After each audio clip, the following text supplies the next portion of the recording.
Hey guys, welcome back. This will be the third video in a series. As I said, we're going to be continuing to do videos like this while the dojo is closed, as we all try to muddle through this corona pandemic.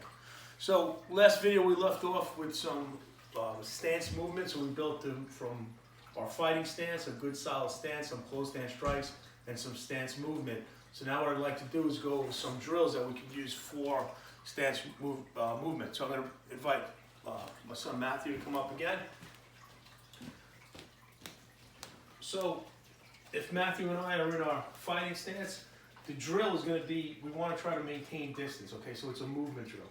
So the distance that we want to maintain is if I could take my lead hand and touch his rear shoulder, okay, and he'll do the same with me. It's a little uneven because of the size difference, but you get the gist.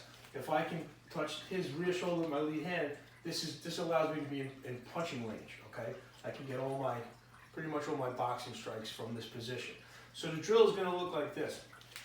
If I'm leading the drill, Matthew has to move and follow me. Meaning, if I move backwards, Matthew has to move forward, okay? If I move to my left, he has to move to his right, okay? If I move to my right, he moves to his left. If I move forward, he moves backwards, okay? So, again, the drill itself, and we do this in the dojo all the time, I'll pair people up and I'll say go, and you start to move one direction at a time and try to maintain that distance. So a nice little drill that you can work is, again, randomly moving around in any direction. And he has to follow and maintain that distance. So again, we check our distance. He wants to maintain this position. So if I'm running the drill, I'm going to move and he has to follow.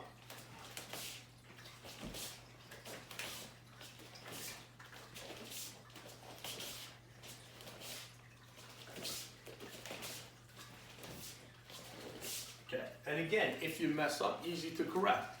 So let's say, for instance, if I'm the one doing the drill, and Matthew moves back, and I'm supposed to follow. I've got to move backwards, and I'm supposed to follow, but I make a mistake and I move back. That's okay.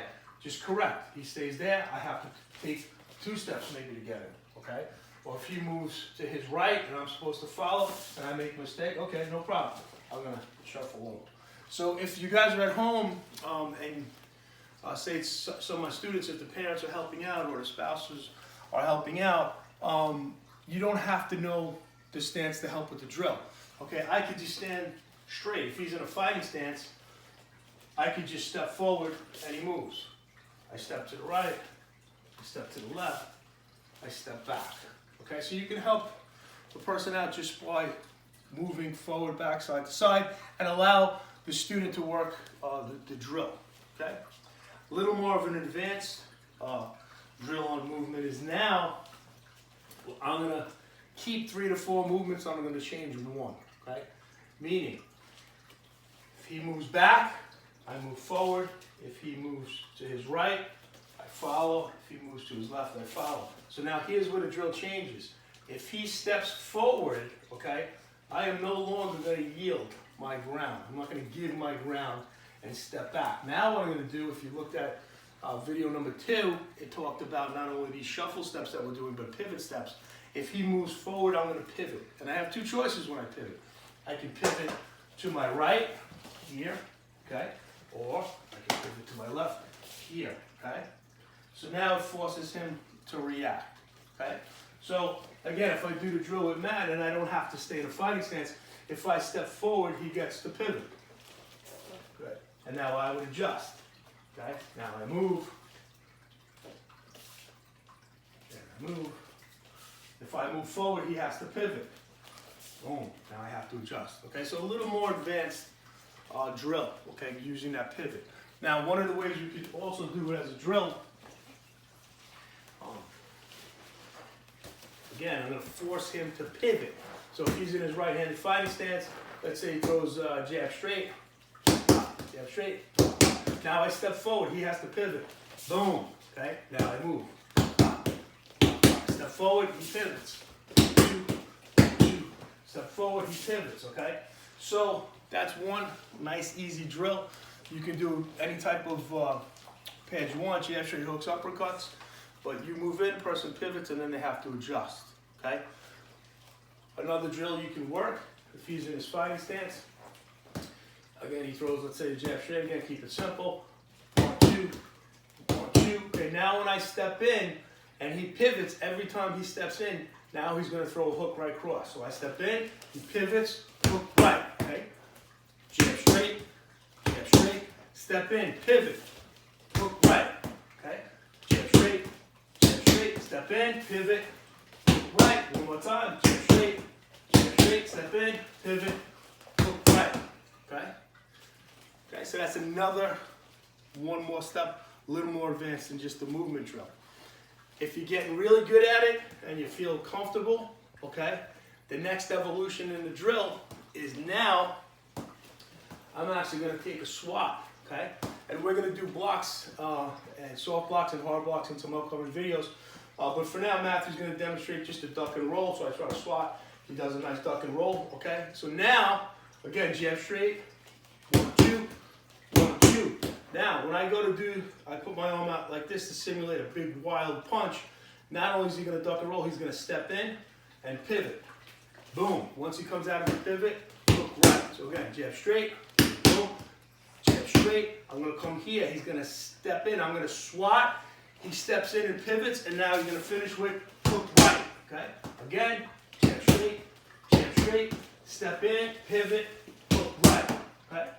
So again, if you're home and you're working, you know, your parents helping out, or you have someone who's helping you train, you don't need, if you don't have focus pads, you don't, now's not the time to go out and go buying anything.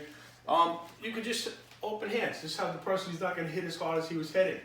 So same drill, if he knows how to move in stance and I'm just helping him out, okay, I can move, and then I can just go jab straight, 1, 2, okay. Now I step in, he pivots, hook right, 2. I step in, he pivots, hook right. So again, I don't have to know how to move to help my partner out with the drill, okay. Try it out, have some fun with it. Good job. And I'd like to introduce someone else today on video number 3. We have Emmy. This is my youngest daughter. Okay, I've got 4 kids, 2 boys, 2 girls. This is my youngest. She's only 7 years old, and she's been training. What belt are you now in Vadha Kempo? Yellow. She's a yellow belt. So Emmy's going to demonstrate some of her moves today, right? All right. So let me see fighting stance. So don't have to be big to be powerful, right? So let me see. Jab straight down. 1, 2. Keep those hands up. 3, 4. Good. Turn your feet more. Go. Go. Good. Let me see. Hook. Turn your feet. Hook. Turn your feet. Keep that right hand up. Hook. Hook right. Right cross. Hook right cross. Hands up. Hook right cross. Duck roll hook. Jab straight. Duck roll hook. Excellent job. She's also trained to kick, right? Let me see. Roundhouse kick in the air. Let me see one in the air first. Point those toes and kick. Roundhouse. Pow. Good. Let me see again. Reset. Kick. Pow. Good. Let me see on the pad. Kick. Pow. Whoa. Harder than that. Look at some girl. Pow. Hit him. Pow. Harder than that. Get him, Em. Whoa. You guys. Let me see one more time. Get him, Em. Pow. Good job. All right, guys. Again, work that drill. Work that movement drill. Some upcoming videos. I'm going to be doing some blocks, soft and hard blocks, as well as some kicking drills that you guys can work on. Okay? Stay safe, and I'll see you next video. Thanks a lot.